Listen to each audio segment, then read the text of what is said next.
ఈ ప్రాజెక్టు తెలంగాణకి గర్వకారణంగా ఉండబోయేటువంటి ప్రాజెక్టు. దీనిపైన ఇంత కీలకమైనటువంటి ప్రాజెక్టు పైన కొంతమంది రాజకీయాలు చేయడము, ముఖ్యంగా టిఆర్ఎస్ పార్టీ కేసీఆర్ కుటుంబము బాధ్యతారహితంగా వ్యవహరించడము, రెండు నాల్కల ధోరణితో వ్యవహరించడము టిఆర్ఎస్ యొక్క దివాలా కోరుతనానికి అద్దం పడతా ఉంది. మీరు అధికారంలో ఉన్నప్పుడు జీవోలు తీస్తారు, పని మొదలు పెడదామని ముందుకు రాగానే వాళ్ళందరూ కూడా రోజు సికింద్రాబాద్లో ఉన్నటువంటి బైసన్ పోలో ల్యాండ్ మాకు సెక్రటరియట్కి ఇవ్వండి, అప్పుడు మాత్రమే మేము పంచనామా చేసి ల్యాండ్ హ్యాండ్ ఓవర్ చేస్తామని చెప్పారు. అన్ని అనుమతులు ఇచ్చేశారు లిఖితపూర్వకంగా. కానీ ల్యాండ్ హ్యాండ్ ఓవర్ చేయడంలో టిఆర్ఎస్ ప్రభుత్వము సెక్రటరీకి సంబంధించినటువంటి బైసన్ పోలో ల్యాండ్ మరి ఆ రోజు లింక్ పెట్టడం జరిగింది.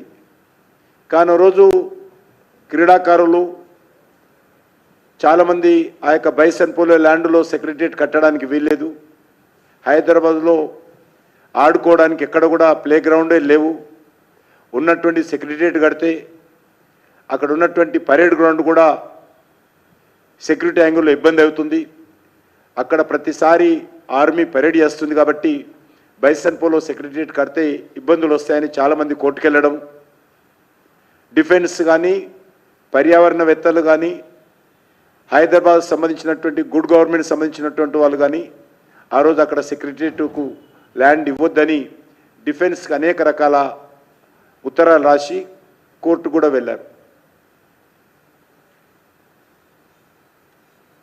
మరి ఈరోజు టిఆర్ఎస్ ఏ రకంగా అధికారంలో ఉన్నప్పుడు ఒక మాట, ప్రతిపక్షంలో ఉన్నప్పుడు ఒక మాట ఏ రకంగా మాట్లాడతారో ఇదొక తాజా ఉదాహరణని ఈ సందర్భంగా మనం చేస్తున్నాను. మొదటి నుంచి కూడా తెలుసు టిఆర్ఎస్ పార్టీకి దేశ భద్రత విషయంలో, దేశ రక్షణ విషయంలో బాధ్యతారహితంగా వ్యవహరిస్తుంది. ముఖ్యమంత్రిగా ఉన్నటువంటి కేసీఆర్ గారు మాట్లాడుతూ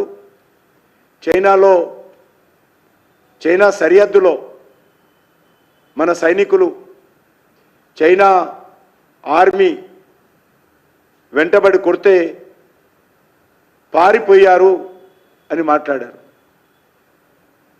మన తెలంగాణకు సంబంధించినటువంటి ఒక ఆర్మీ ఆఫీసర్ ప్రాణాలు అర్పించి త్యాగాలు చేస్తే ఏ రకంగా ఆ రోజు చైనా సైనికులతో ఘర్షణలో మన సైనికులు పారిపోయి వచ్చారని చెప్పి మాట్లాడారు. ఇదే టిఆర్ఎస్ పార్టీకి సంబంధించినటువంటి నాటి ముఖ్యమంత్రి కేసీఆర్ గారు ఆ రోజు మాట్లాడుతూ సర్జికల్ స్ట్రైక్లో, ఎయిర్ స్ట్రైక్లో సాక్ష్యాలు ఏమున్నాయి, పాకిస్తాన్ చెప్తుంది కదా అసలు జరగలేదని, ఎక్కడ సాక్ష్యాలు ఉన్నాయి, పాకిస్తాన్ చెప్తున్న తర్వాత కూడా ఇది ఏ రకంగా మాట్లాడతారని చెప్పి ఆ రోజు కూడా ఇర్రెస్పాన్సిబుల్గా టిఆర్ఎస్ ప్రభుత్వం మాట్లాడినటువంటి విషయాలను ఈ సందర్భంగా గుర్తు చేస్తా ఉన్నాను. టిఆర్ఎస్ పార్టీ కేవలం తన పార్టీ, తన కుటుంబ శ్రేయస్సే తప్ప 10 ఏళ్ల పాలనలో దేశం విషయంలో, తెలంగాణ విషయంలో, తెలంగాణ ఉద్యమకారుల విషయంలో, తెలంగాణ ప్రజల విషయంలో అనేక రకాలుగా నిర్లక్ష్యం చేసింది. దేశ భద్రతను అర్థం చేసుకొని దేశ రక్షణకు అవసరమైనటువంటి ఇలాంటి కార్యక్రమాలలో ఎవరు ఎక్కడ ఏ సిటిజన్ కూడా వ్యతిరేకించడానికి వెళ్ళలేదు. ఎక్కడో డిఫెన్స్ దేశమంతా వెతికి ఏ స్థానమైతే బాగుంటుందో, ఎక్కడి నుంచి అయితే మనము షిప్స్ను మానిటరింగ్ చేయవచ్చు, కమ్యూనికేషన్ నెట్వర్క్ పెంచుకోవచ్చు, సబ్మెరైన్స్ ఎక్కడి నుంచి అయితే మానిటరింగ్ చేయొచ్చో, ఎక్కడైతే కమ్యూనికేషన్ నెట్వర్క్ పెంచుకోవచ్చో ఆ స్ట్రాటజిక్ ప్లేస్ను గుర్తించి రక్షణ శాఖ నిర్ణయం తీసుకుంటే ముందుకొచ్చి సహకరించాల్సింది పోయి మళ్ళీ సహకరించిన తర్వాత మాకు ఇష్టం లేదు, మేము పోరాటం చేస్తాము, ఉద్యమం చేస్తాము.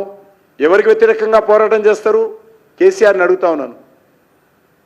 దేశం యొక్క సెక్యూరిటీకి వ్యతిరేకంగా పోరాటం చేస్తారా? దేశ సమగ్రత వ్యతిరేకంగా పోరాటం చేస్తారా?